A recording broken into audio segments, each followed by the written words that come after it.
Hello guys, welcome back to this channel. Today we are going to starting with the Regulating Act 1773. जैसे कि last video के अंदर हमने discuss किया था कि we are going to start from the Regulating Act, Charter Act and the Government of India Act, जहाँ से हम जानने की कोशिश करेंगे कि मॉडर्न इंडिया के अंदर जो ब्रिटिशर्स की पोजीशन थी वो उनके चार्टर और जो गवर्नमेंट के एक्ट थे वो किस तरह से वहाँ पे सिचुएशन थी और किस तरह के जो रिफॉर्म्स वगैरह उन्होंने इंट्रोड्यूस की वो किस तरह से थी। तो सबसे पहले we are going to starting with the regulating act.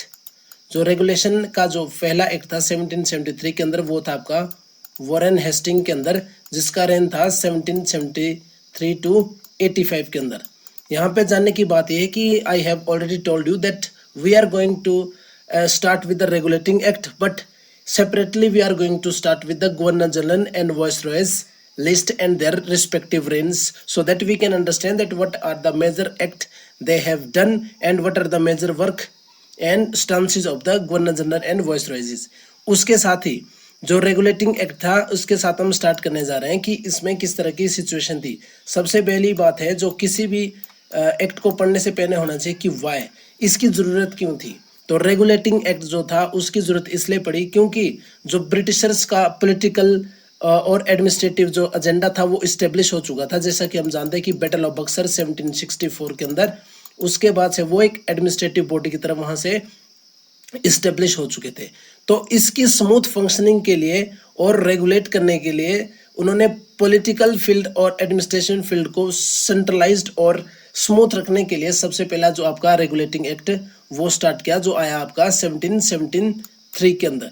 तो इसके अंदर जो प्रोविजन थे उसको हम एक बार देख लेते हैं। सबसे पहले जो कंपनी के डायरेक्टरेट होंगे उनको अब सबमिट करना पड़ेगा जितने भी जो आपके अफेयर होंगे, वो रेवेन्यू से हो सकते हैं, सिविल के हो सकते हैं और मिलिट्री के, ये उनको गवर्नमेंट को सबमिट करना होगा। दैट मीन ये ब्रिटिश जो गवर्नमेंट है ये वहां पे उनको सबमिट करना पड़ेगा कि किस तरह की गतिविधियां या जो सिस्टम वहां पे रन कर रहा है उसकी पूरी रिपोर्ट उनको ब्रिटिश पार्लियामेंट को सबमिट करनी पड़ेगी। उसके बाद जो इसका सेकंड प्रोविजन है उसके अंदर क्या था, जो गवर्नर जनरल और उसकी काउंसिल होगी उसके अंदर कंसिस्ट होंगे आपके 4 मेंबर जो रिप्रेजेंट करेंगे आपके सिविल और मिलिट्री गवर्नमेंट के अंदर। कहाँ पे?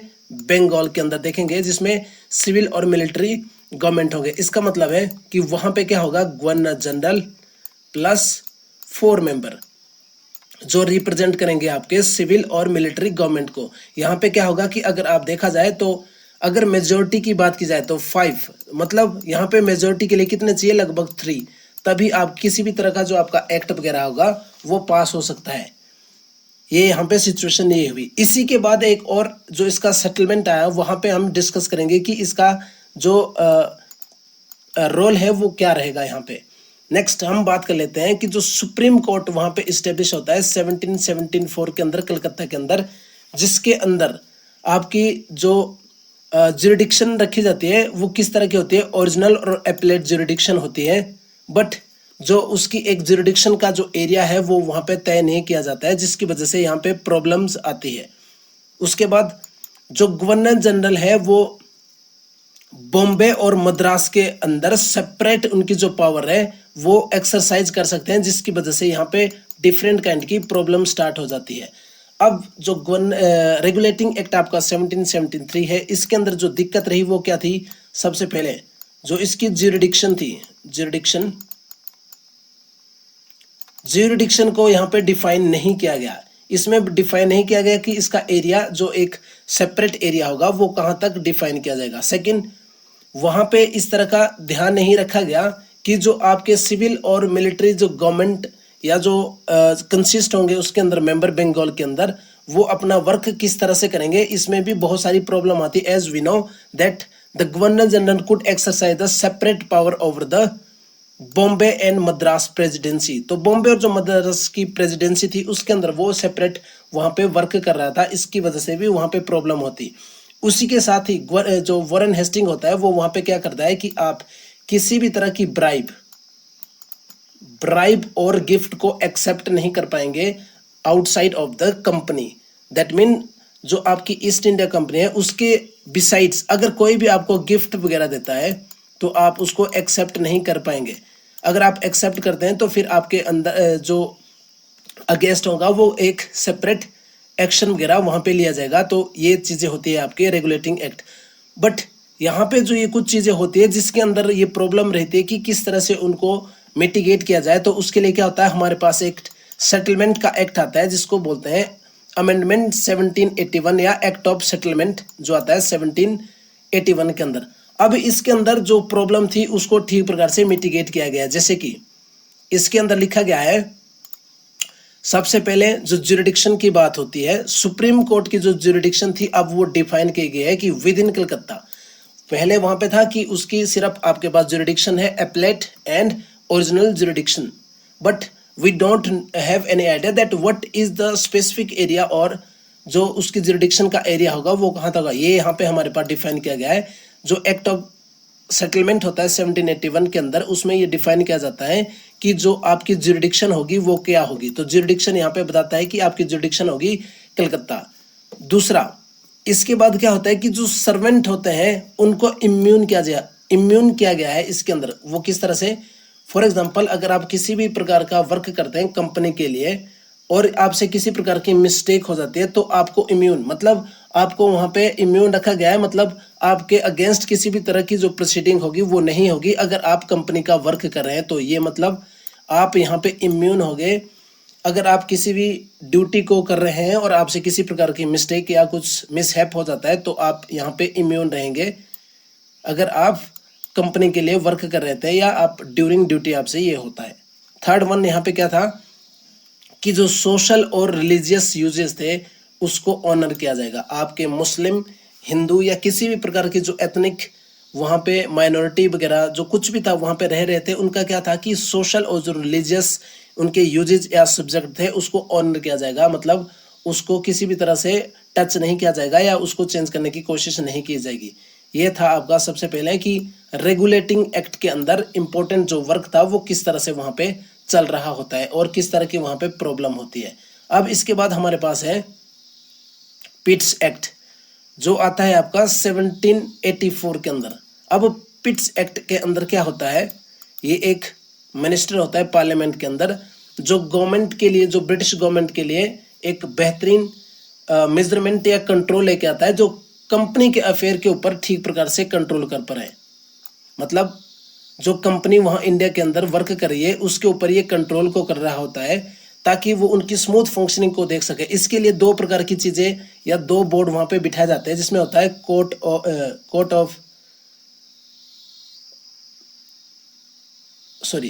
जिसके अंदर होता है बोर्ड ऑफ कंट्रोल और दूसरा होता है कोर्ट ऑफ डायरेक्टर्स। अब ये दो बॉडीज क्रिएट किए जाते हैं जिसमें बोर्ड ऑफ कंट्रोल होता है, उसके अंदर होते हैं आपके पॉलिटिकल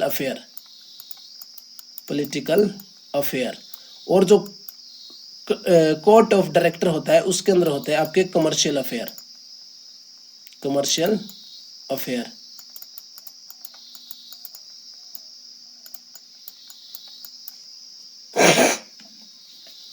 ये दो प्रकार की बॉडी यहाँ पे सेट की जाती है पिट्स के थ्रू, जिसके अंदर वो वहाँ पे उनके पॉलिटिकल और जो कमर्शियल सिस्टम होगी वो उसको ठीक प्रकार से वहाँ से देख पाएंगे। उसके अंदर क्या होगा कि जो आपके चांसलर या जो सेक्रेटरी ऑफ द स्टेट होंगे जिसके अंदर आपके 4 मेंबर होंगे प्रिवी काउंसिल के अंदर, वो अपॉइंट किए जाएंगे क्राउन के थ्रू। दैट मीन जो ये मेंबर यहाँ पे अपॉइंट किए जाएंगे सेक्रेटरी और आपके जो चांसलर वगैरह जो होंगे उसको अपॉइंट किया जाएगा ब्रिटिशर्स के थ्रू। कहाँ से? रॉयल क्राउन के थ्रू।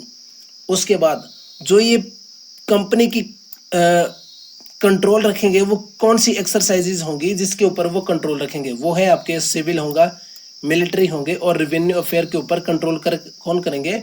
जो ब्रिटिश क्राउन के थ्रू वहां पे अपॉइंट किए जाएंगे, जैसे कि गवर्नर जनरल और कमांडर इन चीफ जो होंगे ये दोनों इसके ऊपर कंट्रोल रखेंगे। और इसी के साथ ही जो प्रेसिडेंसीज होंगी आपकी बॉम्बे और मद्रास, इसको सबऑर्डिनेट किया जाएगा गवर्नर जनरल के थ्रू।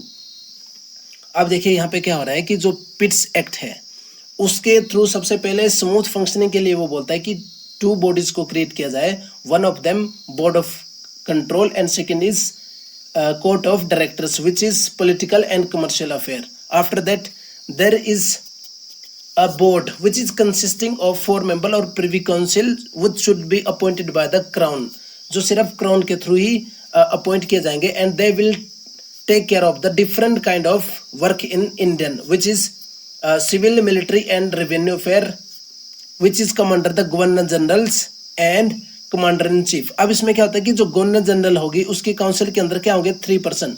रेगुलेटिंग एक्ट के अंदर मैंने बोला था कि वहां पे क्या थे governor general plus 4 member. But यहाँ पे पिट्स एक्ट के थ्रू ये क्या करते हैं गवर्नर जनरल प्लस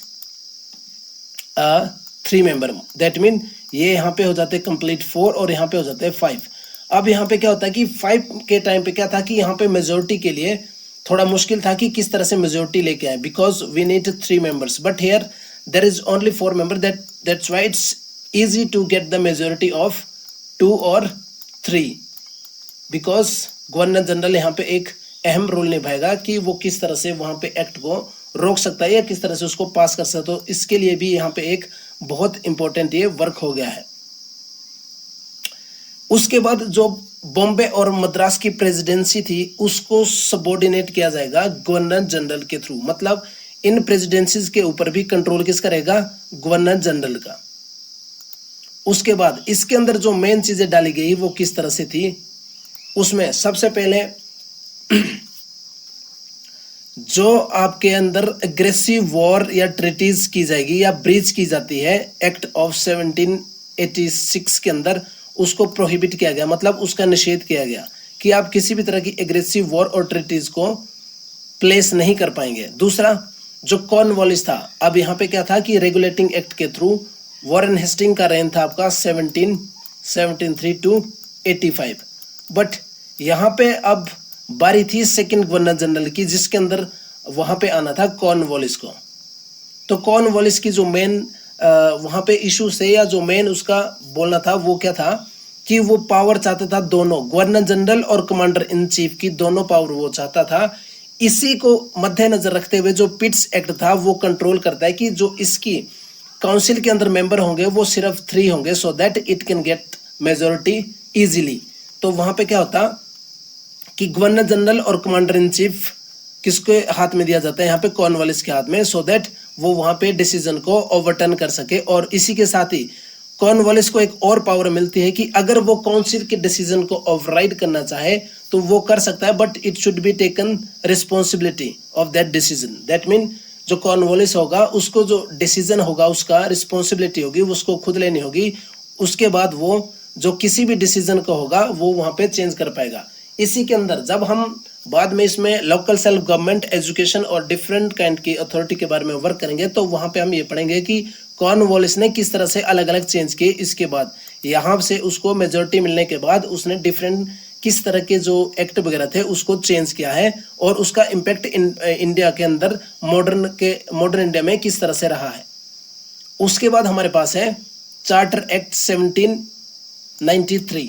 ऑलरेडी हमने ये पढ़ लिया है कि जो पिट्स एक्ट था उसने भी एक्सटेंड कर दिया था जो इनका ट्रेड का प्रिविलेज थी या कमर्शियल प्रिविलेजेस थी वो नेक्स्ट 20 ईयर के लिए उन्होंने वहां पे एनहेंस की थी. और सेम वो बात को रिपीट करते हैं 1793 के अंदर कि जो एक्ट होगा वो न्यू क्या करेगा नेक्स्ट 20 ईयर के लिए वो क्या करेगा उसको प्रिविलेज को एनहेंस करेगा या उसको बढ़ा देगा.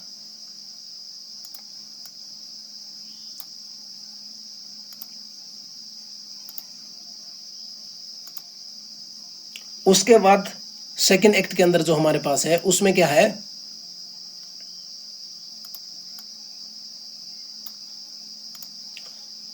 सबसे पहली बात मैं ऑलरेडी बता चुका हूं कि ये बोलते हैं कि 20 ईयर्स के लिए उसको और एक्सटेंड किया जाएगा जो कमर्शियल प्रिविलेजेस वगैरह होंगी. उसके बाद ये क्या बोलता है कि जो मेन इंपॉर्टेंस वर्क होती है जिसके ऊपर डिस्प्यूट भी होता है कि जो इंटरेस्ट, एक्सपेंसेस, डिविडेंड और सैलरीज होगी वो कहाँ से पे किया जाएगा इंडियन रेवेन्यू से. मतलब यहाँ पे जितने भी आपके अब जॉब वगैरह जो क्रिएट की जाएंगी, जितने भी ब्रिटिशर्स को अपॉइंट किया जाएगा, उनकी जो सैलरीज, डिविडेंड और इंटरेस्ट रहेगा वो कहाँ से आएगा इंडियन एक्सचेकर से. इंडियन मतलब जो इंडियन वहाँ पे इकोनॉमी होगी, जो इंडियन का कैपिटल होगा वो इसके ऊपर एक्सपेंड किया जाएगा कि किस तरह से उनकी सैलरीज वगैरह या जो अलाउंसेस वगैरह उनको मिलेंगे वो आपको ब्रिटिशर्स के लिए इंडियन रेवेन्यू से वहाँ पे एक्सपेंस किए जाएंगे. सेकेंड, जो वहां पे रॉयल अप्रूवल, अब ये बोलता है कि जो रॉयल अप्रूवल इंपॉर्टेंट या बहुत जरूरी हो जाएगा किसी भी अपॉइंटमेंट के लिए, वो गवर्नर जनरल की अपॉइंटमेंट हो या कमांडर इन चीफ की, उसके लिए आपको रॉयल असेंट लेके आना पड़ेगा पहले ब्रिटिश गवर्नमेंट के थ्रू, या जो उनका रॉयल, वहां पे उनकी जो रॉयल ब्रिटिश पावर होगी वहां से, या रॉयल क्राउन होगा, वहां से आपको ये अपॉइंटमेंट के लिए मैंडेट लेना होगा कि आपकी अपॉइंटमेंट गवर्नर जनरल, गवर्नर और जो कमांडर इन चीफ की अपॉइंटमेंट है वो रॉयल अप्रूवल के साथ ही होगी। सेकंड, जो सीनियर ऑफिशियल होंगे कंपनी के अंदर जो वर्क कर रहे होंगे उनको डीबैरेट किया गया, मतलब वो इंडिया से बाहर नहीं जा पाएंगे। अगर वो इंडिया से बाहर जाते हैं तो उनका एक प्रकार से रेजिग्नेशन माना जाएगा और उनको टर्मिनेट किया जाएगा। अगर senior official without consult, company को कंसल्ट किए बिना अगर वो इंडिया से बाहर जाते हैं तो उसको एक रेजिग्नेशन माना जाएगा। नेक्स्ट जो इनका इंपॉर्टेंट वर्क था वो था कि अब क्या हुआ कि कंपनी ने एम्पावर किया कि अब वो लाइसेंस देगी इंडिविजुअल ट्रेड के लिए, मतलब किसी को भी इंडिया के अंदर ट्रेड करना है तो वो लाइसेंसेस प्रोवाइड करेंगे कंपनी उनको लाइसेंस प्रोवाइड करवाएगी, जिसको एक प्रकार से या तो लाइसेंस प्रिविलेज या कंट्री ट्रेड माना जाएगा। जिसकी वजह से क्या हुआ कि एक इम्पोर्टेंट जो दरवाजा था वो ओपन हो गया शिपमेंट के लिए, किसकी, ओपियम की, अफीम की खेती के लिए चाइना के लिए, वहां पे एक नया रास्ता फॉर्म हो गया इस लाइसेंस के थ्रू। उसके बाद क्या होता है कि जो रेवेन्यू एडमिनिस्ट्रेशन है उसको सेपरेट किया गया जुडिशरी फंक्शन से। ये यहाँ पे एक बहुत ही अच्छी बात हुई जिसमें जो रेवेन्यू होता है, रेवेन्यू को सेपरेट किया जाता है किससे, जुडिशरी से। पहले क्या था कि जो जुडिशरी को देखेगा वही रेवेन्यू का हिसाब भी रखता था कि दोनों चीजें एक ही बंदे के थ्रू वर्क की जा रही थी। बट यहाँ पे क्या हुआ कि कॉर्नवालिस के कोर्ट के थ्रू यहाँ पे चेंज किया जाता है, रेवेन्यू और जुडिशरी को अलग अलग किया जाता है। अब जो रेवेन्यू के फंक्शन होंगे वो अलग देखे जाएंगे और जो जुडिशरी के फंक्शन होंगे वो अलग देखे जाएंगे। और जो इसकी वजह से क्या हुआ कि जो माल अदालत वगैरह थी वो डिसअपियर होगी। इसके बारे में हम डिटेल से पढ़ेंगे जब हम इंट्रोड्यूस करेंगे judiciary functions and their development under the different governor generals and viceroys. उसके अंदर जब हम उसको देखेंगे तो we can get little bit more expensive or extensive idea about the what is the Mal Adalat and different function of the judiciary। उसके बाद हमारे पास जो इसमें नेक्स्ट फंक्शन बचता है वो है होम गवर्नमेंट। होम गवर्नमेंट के जो मेंबर होंगे उनको भी इंडियन रेवेन्यू से पे किया जाएगा टिल 1919। इसमें क्या होता है कि सबसे पहले ये बोलते हैं कि जो कंपनी के जितने भी एम्प्लॉयज वगैरह होंगे उनकी जो सैलरीज, इंटरेस्ट, डिविडेंड, अलाउंसेस जो कुछ भी होगा वो आपके पे किए जाएंगे इंडियन एक्सचेकर के थ्रू। और साथ में ये बोलता है कि जो इंडियन की होम गवर्नमेंट होगी इंडिया के अंदर उसके भी जो मेंबर होंगे उनको पेड किया जाएगा इंडियन रेवेन्यू से। और ये कंटिन्यू कब तक किया गया, ये कंटिन्यू किया गया 1919 तक, ये कंटिन्यू इसलिए इसी तरह से चलता रहा। उसके बाद हमारे पास है चार्टर एक्ट 1813 का हमारे पास चार्टर एक्ट आ जाता है इसके बाद।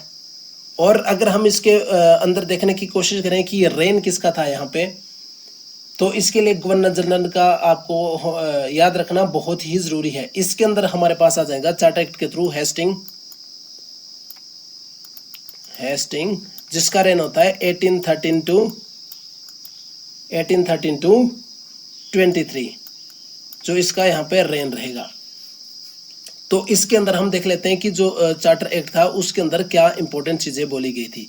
सबसे पहले जो कंपनी की मोनोपोली या जो ट्रेड था वो क्या था, इंडिया के अंदर उसको एंड कर दिया गया, इंडिया के अंदर उसको एंड कर दिया। बट इसी के साथ ही एक कंडीशन लगा दी कि उसको रिटेन किया गया चाइना के साथ।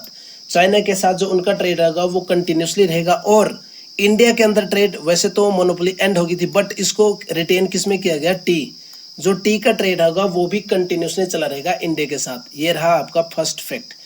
सेकंड के साथ क्या होता है कि इसी एक्ट के अंदर जो कंपनी के जो शेयर होल्डर होंगे वो 10.5% जो उसका डिविडेंड होगा, रेवेन्यू, वो क्या होगा 10.5% का जो रेवेन्यू होगा वो कैसे होगा, इंडियन रेवेन्यू होगा जो कंपनी के शेयर होल्डर के पास वहां पे होगा। उसके बाद जो company was written the position of the territories and revenue for 20 years more without prejudice and the sovereignty of the crown. ये क्या होता है कि जो पोजीशन होगा कंटिन्यूसली 20 ईयर्स के लिए वो उसको इनहेंस करते जा रहे थे कि किस तरह से उनके ट्रेड वगैरह के अंदर जो चीज़ें थी या कमर्शियल था वो उसका लाइसेंस वो कंटिन्यूसली 20 ईयर्स के लिए उसको एनहेंस कर रहे थे। और यहाँ पे जो ये रेन को एक्सटेंड किया गया, इसमें किसी भी तरह की सोवरेनिटी मतलब जो सोवरेनिटी थी क्राउन की उसको किसी भी तरह की क्षति नहीं पहुंचेगी। और इसकी वजह से क्या हो गया, जो कॉन्स्टिट्यूशनल पोजीशन थी ब्रिटिश टेरिटरी की इंडिया के अंदर वो पहली बार डिफाइन की गई। इसमें क्या हुआ कि जो इसके अंदर था 20 ईयर्स का और जो एक्सटेंड हुई थी वो किसके थ्रू, अब क्राउन के थ्रू हुई थी, ताकि और क्राउन को किसी भी तरह की क्षति नहीं पहुंचनी चाहिए थे। इस वजह से क्या हुआ, जो ब्रिटिश की टेरिटरी थी वो डिफाइन हो गई पहली बार से कॉन्स्टिट्यूशन के फ्रेम के थ्रू। उसके बाद जो बोर्ड ऑफ कंट्रोल था जो पॉलिटिकल अफेयर के लिए था वो कंटिन्यूसली एनलार्ज होता रहा, उसको कंटिन्यूसली एनहेंस करते रहे। और सबसे मेन बात थी जो यहाँ पे एजुकेशन के लिए सबसे पहली बात की गई, जिसको हम अंडर देखेंगे उसको एजुकेशन सिस्टम के अंदर, what is the education system under the modern India. तो यहाँ पे पहली बार ये बात की गई कि 1 लाख रुपए सालाना खर्च किए जाएंगे प्रमोशन के लिए और एनकरेजमेंट के लिए, लिटरेचर, लर्निंग, साइंस, वो किसके लिए, नेटिव के लिए। एवरी ईयर 1 लाख रुपए यहाँ पे खर्च किए जाएंगे। इवन ये यहाँ पे स्क्राइब तो किया गया बट रियल में ये कभी खर्च ही नहीं हुए, because there is different kind of dispute over that where should we expend these money.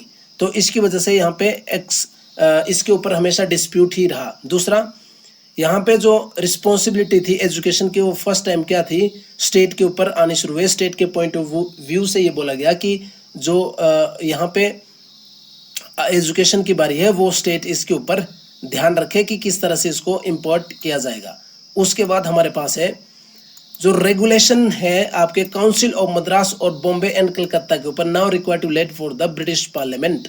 इससे पहले क्या था कि जो प्रेसिडेंसीज थी उसको गवर्नर जनरल के अंदर रखा गया था, बट रेगुलेशन यहाँ पे क्रिएट किए गए जिसके अंदर काउंसिल जो मद्रास की होगी, बॉम्बे और कलकत्ता की होगी, अब वो ब्रिटिश पार्लियामेंट के आगे रखी गई कि ब्रिटिश पार्लियामेंट उसके बारे में देखेगा। और इसकी वजह से क्या हुआ कि कॉन्स्टिट्यूशनल पोजीशन थी जो ब्रिटिश टेरिटरी की वो एक्सप्लिसिटली डिफाइन की गई, फर्स्ट टाइम उसको डिफाइन किया गया। जैसे यहाँ पे बोला था जो कॉन्स्टिट्यूशनल पोजीशन है वो टेरिटरी की वॉज डिफाइन की गई थी फर्स्ट टाइम, बिकॉज यहाँ पे क्या था, जो पोजीशन था और रेवेन्यू का वो 20 ईयर्स के लिए एक्सटेंड हो गया था। सेम वे यहाँ पे क्या हुआ, जो ब्रिटिश की काउंसिल थी या जो मद्रास मतलब ब्रिटिश इंडिया के अंदर जो काउंसिल थी जैसे कि मद्रास, बॉम्बे और कलकत्ता के अंदर, उनको ब्रिटिश पार्लियामेंट के आगे रखा गया। और इसकी वजह से क्या होगा कि पहली बार जो कॉन्स्टिट्यूशनल पोजीशन थी ब्रिटिश टेरिटरीज की इंडिया के अंदर उसको डिफाइन किया गया फर्स्ट टाइम।